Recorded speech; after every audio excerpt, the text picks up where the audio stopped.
So, hello everybody, welcome back. So, I wanted to talk to you right now in continuation with the food list and some other details about food that you might want to consider. I hope that this information is helpful. Remember that all of my videos are based upon emo logic, so for this to make sense, you might want to look at the reproduction list from the beginning. And thank you for watching. And anyway, so before I continue, I wanted to remind you that down below is my email in case that you want to help me out by sending an Amazon gift card. Or you can, I have a PayPal account. And I also have some books in Gumroad. I would really like people to see them so that I can know what they think about them. And I have an Amazon wish list. I have a couple of videos on that. So anyway, so here I go. Last video I was talking to you about the things that you might want to consider buying, like a list. So anyway, so my dog is kind of a little bit worried about the cats that are around. So anyway, I was talking to you about the list, and we were talking about certain aspects about the packaging. I have already mentioned that you're going to face animals that are going to try to get inside the house and eat the food. We have had problems with cats and other animals. I'm not going to mention them because you might be scared. So anyway, so you might want to take a look at containers that are clear and that you can store food in them to protect them from insects, other animals, and leaks, and whatever the hell.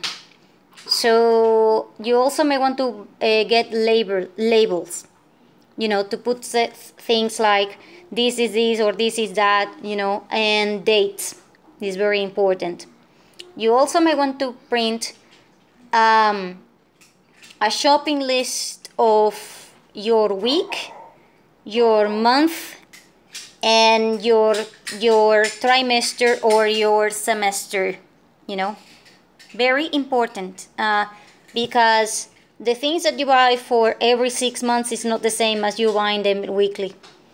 So you also may want to, put specifications about brands and stuff like that, because if you're not the one that is going shopping for whatever reason, then the other person might know what the brand and what size and whatever to buy them. So this is very important. You also want to keep a journal, like a notebook, about saying how much money you're spending in food and how much money you could save by using coupons and stuff like that. And you may want to take notes on that notebook about what is the best day to go shopping there, either because that's the day that they get new merchandise, or because that's the day that they have less customers, or because that's the day that they have discounts. And you may also want to learn the tricks that I mentioned in the protocols for shopping, because now employees and people are going to basically be putting merchandise that is very, very cheap behind other merchandise. So for example, let's say that this is rice, and rice is scarce, or this particular brand you can never find anywhere. So people will put it like here, and then as soon as you're walking here, you will never see it. And so you might want to get in your EDC for going shopping, like I mentioned, a magnifying glass to see the prices and stuff. And you also may want to take a look at the employees, because sometimes they will hide merchandise that, they will even rip off the code so that you won't be able to buy it or to get it. Because if you were able to read the code, then you will be able to see that the merchandise is almost free or very, very cheap. And so, you know, they want to do this. There is an app or your phone, barcode or something like that. I can't remember the name. But the point is that this app, you can write down the numbers that they have for the code. And that way, in your phone, it will put the barcodes directly so that you can save time for the cashier and you can tell them, hey, that is this price because this is the code, and then that code you can use it for the scanner into the machinery, you know, so that you can know the price. So let's say that I found this rice, and this rice doesn't have the barcode, you know, but it has the numbers.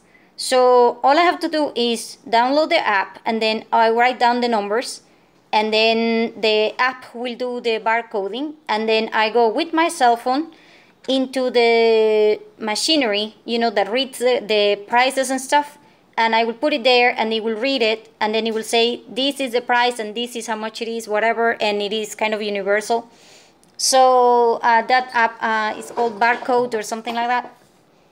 And this is how people in Latin countries are now, or people that are Latin are buying things in the US, especially in places like Walmart and Kmart. Because, you know, I have friends that bought chlorine for 1 cent in a store in Walmart in the US. I was kind of like, what the hell? But the point is that they did it because of this app. Because they download the app, and then they found the chlorine thing or whatever, and then of course this thing has only numbers, and so, you know, nobody knows how the hell to go to the machinery and ask for the price. And the cashiers, they work there, they know that the thing is 1 cent, so they're not going to tell you because they want to buy the same thing as you, and they are not going to help you out. So unless the cashier is already kind of like your friend or something like that, and they kind of know you and they're willing to help you out, then basically you're on your own. That's why Latin people are now using these apps by themselves and stuff like that. And in fact, even the cashier, when they are, you know, going to write down this thing and pass the barcode or whatever, they will say something like, yeah, I'm sorry, I can't sell you that and stuff like that. You will have to talk to the managers and stuff, because now getting these things is very important. So people that are very, very, very tall are very in an advantage, because most people that are tall will put several things that are very, very, and I do mean very cheap. When I was in the US about, I don't know, about 18 years ago or something like that. Yeah, 18 years ago or something like that.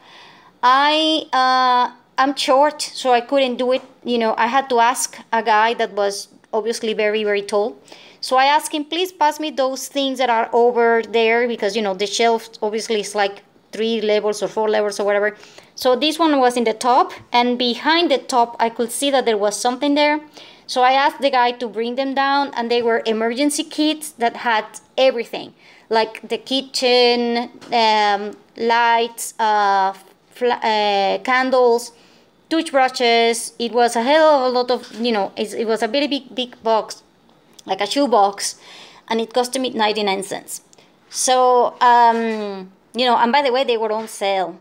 And so these things are going to be hidden, either because, you know, the employees are supposed to take their merchandise when it is low in quantity, and they're supposed to put it in the front, but sometimes they want to keep that merchandise to buy them themselves.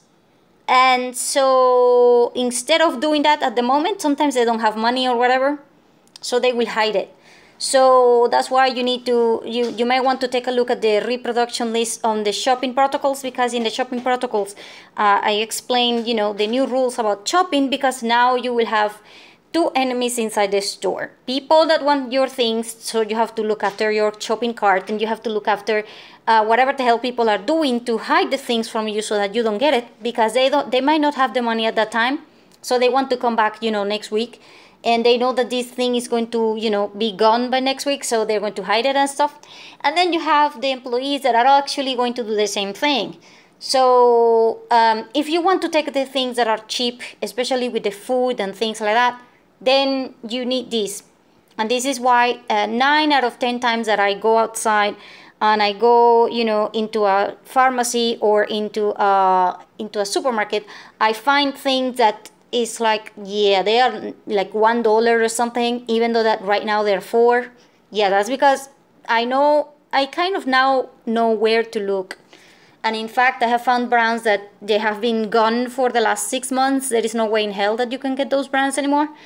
And I have found items that are like that because people will put them hidden and stuff. So yeah, anyway, shopping protocol things that you might want to consider. So anyway, after you have done your own list and you have done, you know, your own thought process about, you know, what you might want to do, and you also measured your shelves like I told you last video.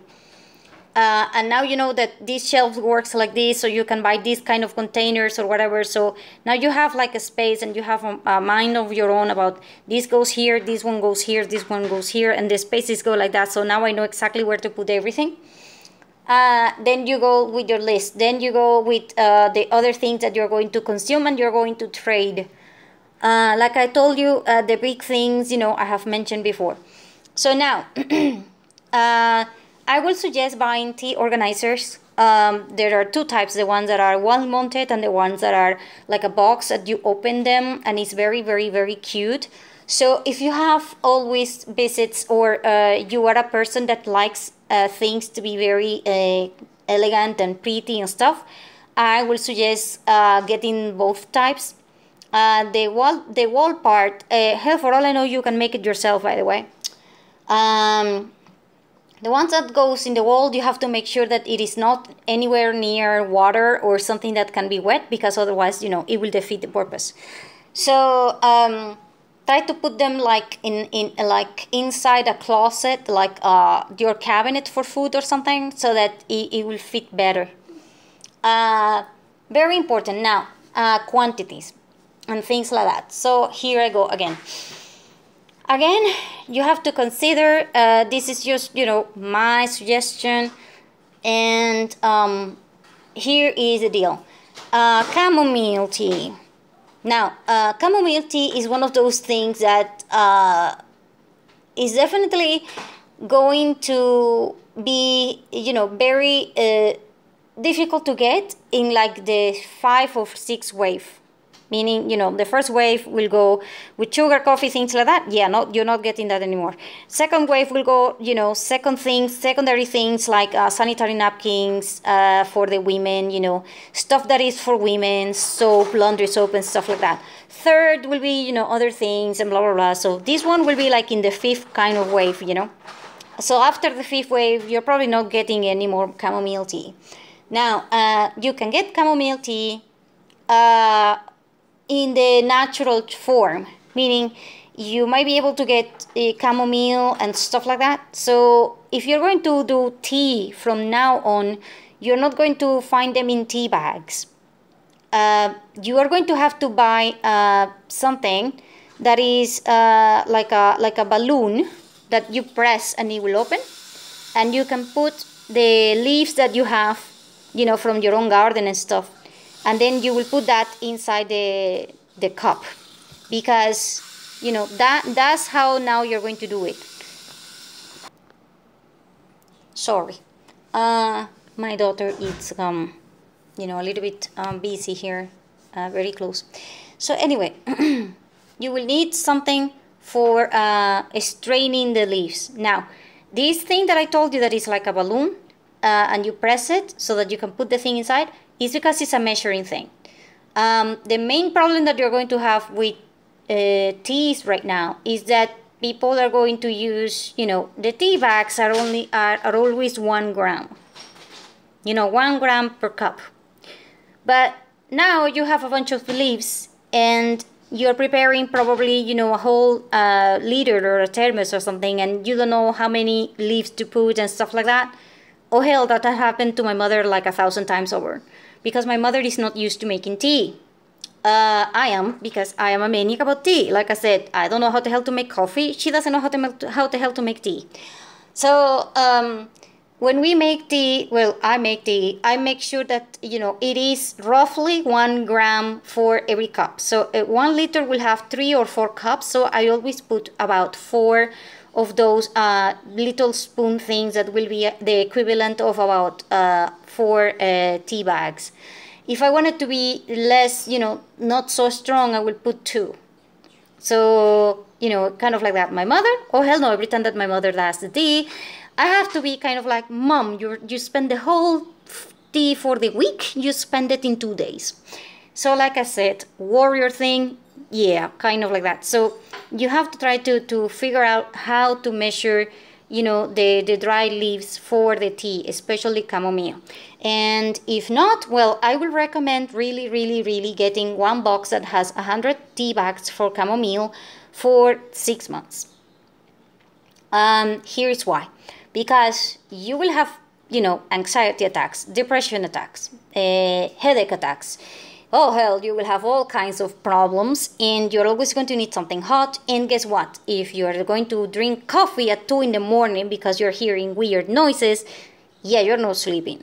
So you might need something to calm you down. That means, you know, chamomile. It will also help you, you know, with the kids, because you're not going to give black coffee to a 5-year-old. So chamomile is for the kids. It's also for your neighbor that shows up in the middle of the night because she's panicking about something. Oh hell, so you will need about 100 for 6 months. So if you want a year, you may want to buy 2 boxes, and then, you know, make sure that they are in a plastic container, because ants and other things will go through the small, you know, through the small spaces that are here in the packages. So when you are going to open them, sometimes they will be, you know, not exactly new. So chamomile will be like that. If you get chamomile that is fresh, then you gotta remember, kind of, this is kind of like a general meaning. It's not very specific for everything, but generally speaking, fresh herbs, you need to put double the amount of dry herbs. The reason is because dry herb that is 1 gram, if it is dry, it doesn't have water. So if it is wet, meaning it is fresh, then you need double, because obviously the fresh thing, it still has water on it. So you need double the amount. That's just general, you know, kind of like the thing. So I will suggest getting, you know, the chamomile tea. I will also suggest, you know, the black tea, but not that amount, unless, you know, you like tea and a lot of things, and maybe you like, you know, to change with the coffee or whatever. So I would suggest, you know, maybe 100 for the whole year will be okay, unless you are a maniac about tea. If you're a maniac about tea, like me, oh hell no, 100 is not going to cut it for the whole year. So it will depend upon, you know, how many people do you know that are maniacs about coffee, and how many people do you know that are maniacs about tea. Roughly, in my house, we are always half. My family is always half about coffee and half about teas and stuff like that.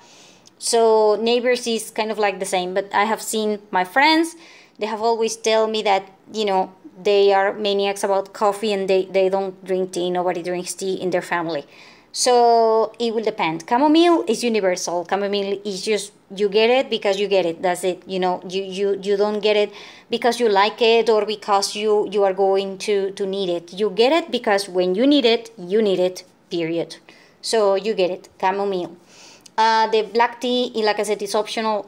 Green tea, you know, I will suggest, you know, getting like 100 for a whole year, and you know, a package of 100 for the whole year. If you have like stomach pain and stuff like that, you might want to get, you know, the oregano leaves that you're using for cooking. You can also use that as a tea, but you know, you do need to do like a little bit of a research about all the herbs that you are cooking with that can also be used as a tea, because that way you can use them as you know, in a form of tea, so that you can use them to feel better or to calm down, or pain in the stomach or pain in your head or stuff like that. So you might want to consider that. Now, in terms of, like I said, the amounts, I will suggest, figuring out, how many people in your house will drink this, and how many people in your, around you will rather have these. And I will suggest, getting roughly that amount, and store it. If you're not going to use it, that's okay, because at the end you can give it away as presents.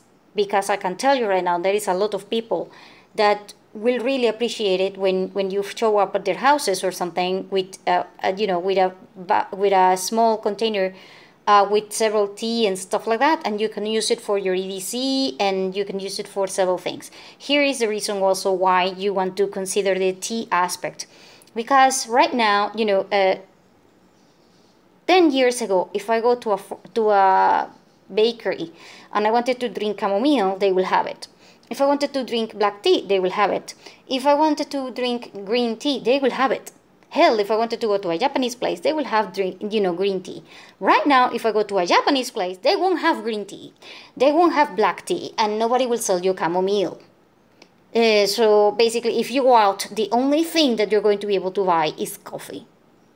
So if you go to a bakery to drink with a friend or whatever, you're only getting coffee. You're not getting, chamomile or whatever. And basically those things are for the rich people, because a package of tea will cost you about $3 and it only has 10.